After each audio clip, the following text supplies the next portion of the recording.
sur le plateau de Bateke, nous avons ce que nous appelons l'agroforesterie. C'est-à-dire nous avons des produits vivriers, nous avons des agrumes, nous avons les oranges, nous avons les ananas, nous avons le manioc, nous avons les palmiers et nous avons comme projet une centaine d'hectares de production des eucalyptus, des acacias, avec les mêmes objectifs qu'à Rutshuru et à Kalehe.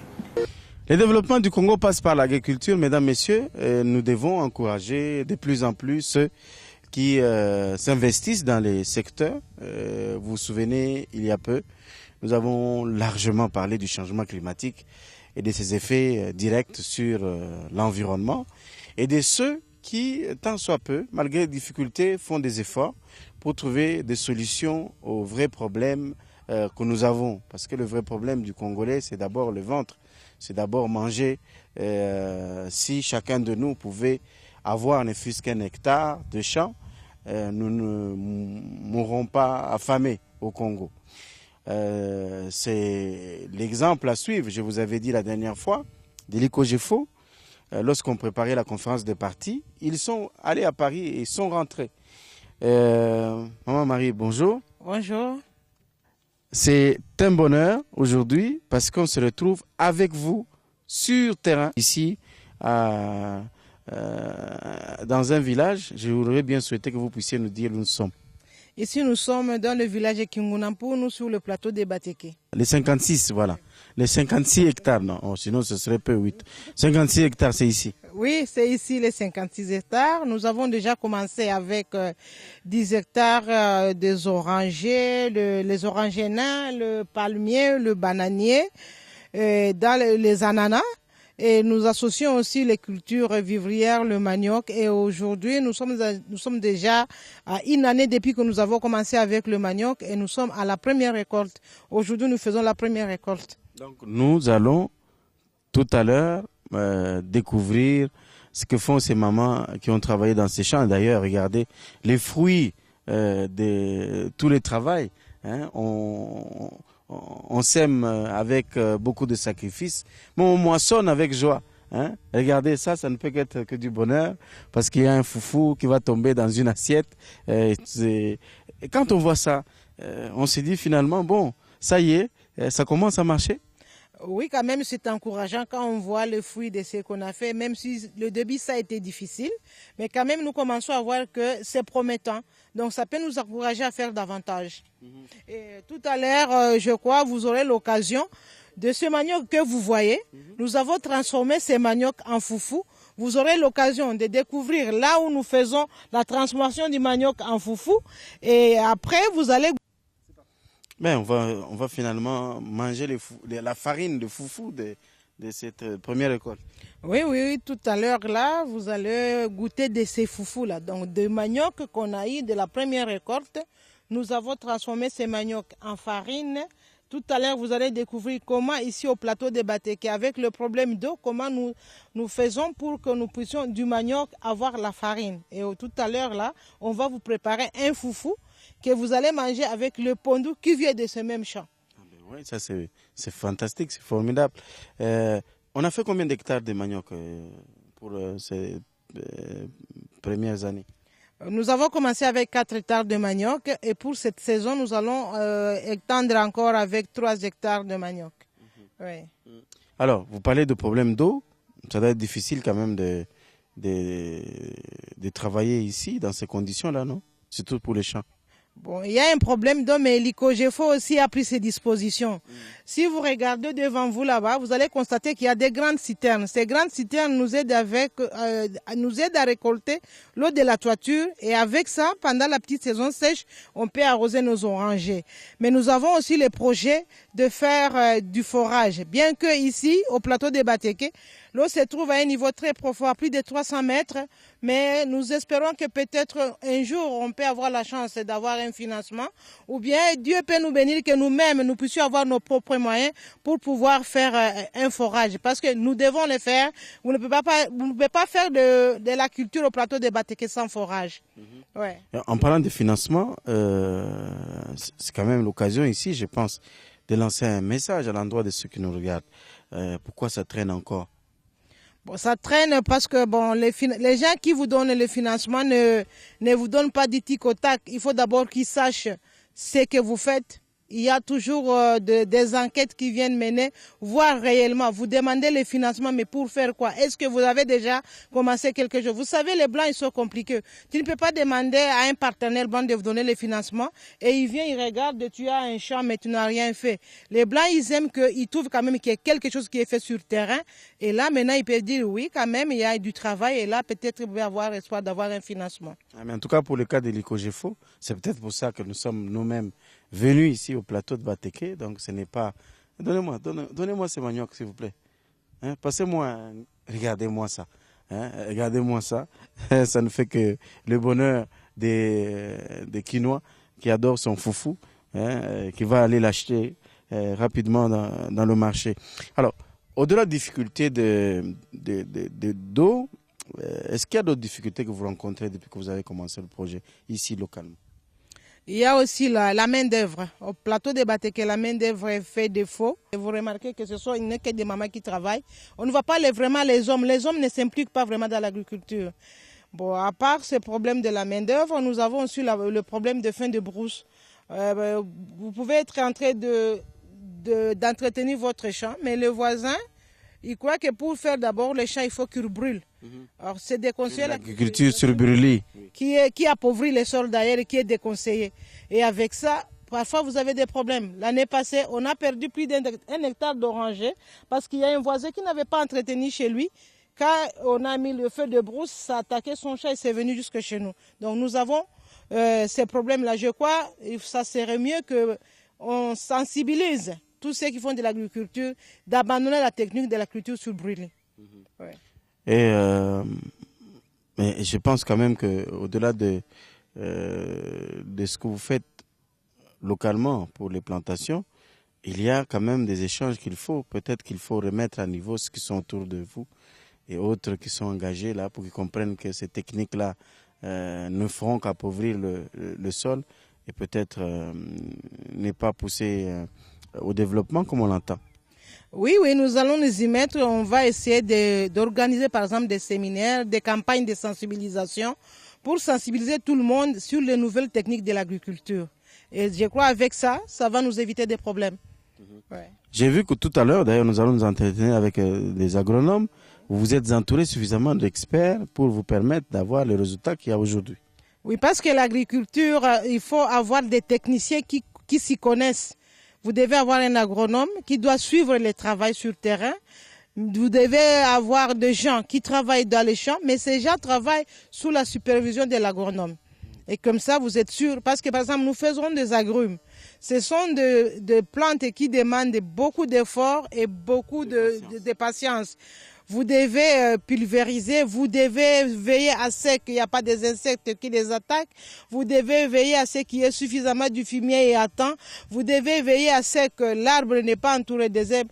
Tout ça, il faut quelqu'un qui doit faire le suivi. Et ça, c'est le travail d'un agronome. Surtout que nous vivons dans une zone où poussent beaucoup d'herbes sauvages et qui envahissent parfois les plantes. Oui, donc nous devons avoir la main-d'œuvre suffisante pour travailler, sarcler. Mais il y a aussi la technicité de l'agronome qui vient suivre comment les arbres sont en train d'évoluer, quand est-ce qu'il faut mettre le produit, quand est-ce qu'il faut mettre les engrais. Tout ça, c'est très nécessaire. Alors, nous avons vu des images des acacias, de ce que faisait l'ICOGEFO par rapport au changement climatique. Où en sommes-nous aujourd'hui? Est-ce que nous pouvons voir ça? Et quel est le travail qui sera fait après ça? Parce que ça, ce n'est qu'une autre étape du projet.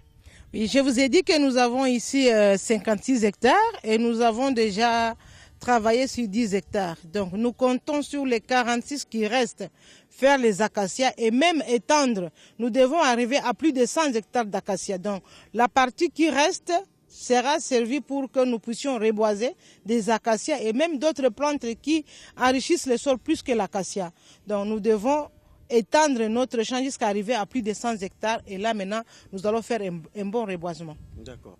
En attendant, parce que nous devons aller récolter notre manioc et passer à autre chose, est-ce qu'il y a un mot, un message particulier pour ceux qui nous ont regardés c'est vrai que nous irons aussi voir les nombreux hectares de l'Est de la République qui nous attendent.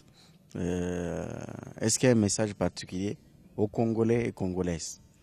À tous ceux qui me suivent, à mes frères congolais et congolaises, je vous invite, vous aussi, à vous impliquer dans l'agriculture parce que nous tous, tout le monde doit manger et bien manger et les Congolais ne mangent pas bien. Mais si nous nous donnons au travail de la terre, ça va nous produire une bonne nourriture et le Congolais va bien manger. Nous devons aussi nous intéresser au reboisement. Vous tous, vous voyez que le climat a changé. Vraiment, le problème des changements climatiques, c'est un problème très, très capital et très sérieux. Les Congolais doivent s'intéresser au reboisement pour que chacun essaie de lutter tant soit peu contre le réchauffement climatique qui va nous menacer et qui va surtout menacer nous, les pays pauvres, nous, les pays en voie de développement, nous, les pays les moins avancés.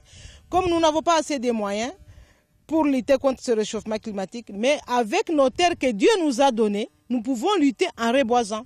Voilà. Ouais. Et c'est plus facile maintenant parce que je vais vous convier, mesdames, messieurs, à m'accompagner. Nous allons voir comment ce manioc que nous venons de prendre et de récolter ici va être transformé jusqu'à la dernière étape qui sera celle de passer à table. Mesdames, messieurs, bon appétit et à tout à l'heure.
Congo, mboka na yo mpe ya ngai yetonda nkita na mabelema yango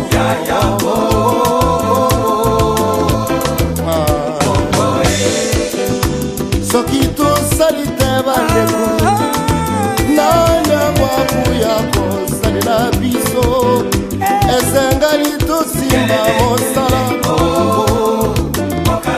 Afrika mobimba ezwa mpema tala nkita lolenge yawe atia. Allez, on continue ici au plateau de Bateke. Tosepeli, tokutani na mama tomoni uti bilanga oyo ya ikojefo uti ko yana manyoko ya musala makasi osalaki awa uyuki ndenge nini nasepeli makasi ponde da sala musala awa epesi biso isengo na manyoko minene na musala kitoko nasepeli mona nini pendeka oza osaka na mutema malamu nasali yango na mutema malamu nasepeli makasi tango tokomona na Kishasa boyene esengo bamona ba mama na ba bassin na manyoko nasepeli donc bozotindela biso fufu kuna kwa totindela bino ba fufu manyoko banini nyonso eza esengo. Alors musala ezosalema ndenge nini awa musala wa balobi mingi ezaka ba mama wa ba papa balingi bilanga te biso ba mama bato tosala bilanga wa na ba papa pe basala na bango me mingi ka ba mama mutu bayaka awa pona ni ba papa balinga bilanga te ba papa eza musala musu basalaka oyo te biso de tosala musala manyoko kolongola fufu kotia na mai kolamba bakwanga nyonso wana eza musala ba mama na sepeli makasi. Merci beaucoup mama ndenge o répondre ba question na biso to ba ndeko lo mama ya opesa biso mwa ndenge musale sale min to moni pe otiko ko chela biso mwa manyoko awa mosepeli na musala posana muke posana musala le kibia musala le ya kitoko anyo minene makuta sepeli kitoko basha plateau bali ko sala musala moko bien toza na ndaka pembe lenyo moko munene ezobima awa boye bamama mosala akwanga ya fufu ale pondu kotuta kolamba mpo mosala elengi kitoko mingi makasi tolia fufu awa epa mama na biso mama Marie ali biso na masanga tozomela tozosepela nasuki bongo. Merci beaucoup. Na maloba nini ya koloba na bao bazotala biso na Kinshasa? Bazotala Kinshasa na ville kuna bazela kabino botindela bango banyoko bakwanga. To na pio liboso na mbote bango nano basepela na mbote na pesa bango wana baza kokipe biso pa bien tozola bien na bana biso makamambe eza na ngote très kitoko zola bien. Merci beaucoup. Etanda nkita na mabele mayango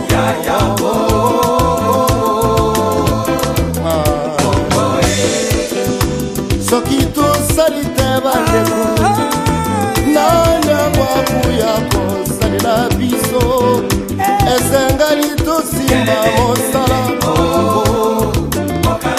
Afrika mobimba ezwa mpema tala nkita lolenge yawe atia na Kongo Kongo letu la mukalelo penza tosala musala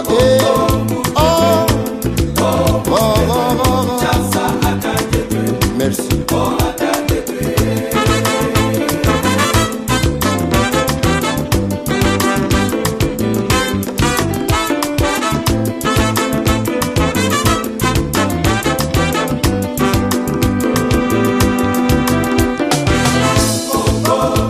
Nanyangwa kuya kosalela biso Kongo koleka biso nanya kulinga Kongo koleka biso bakili mbasa pipa